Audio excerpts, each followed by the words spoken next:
Jadi tim penguji sarana perkereta apian kupingnya harus kuat. Bukan kuat dengerin nyinyiran orang ya, tapi harus kuat dengerin suara ini tiap uji berkala sarana.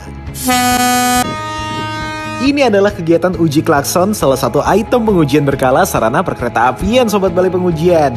Uji klakson ini menggunakan alat yang bernama sound level meter, dan uji klakson ini dilakukan 2 kali. Yang pertama dengan jarak 1 meter dari sarana, dan yang kedua dengan jarak 100 meter dari sarana. Uji klakson ini penting untuk memastikan bahwa klakson bisa terdengar dengan jelas pada radius tertentu, dan juga sebagai alat keselamatan perjalanan kereta api. Mau lihat video pengujian apa lagi nih? Komen di bawah ya.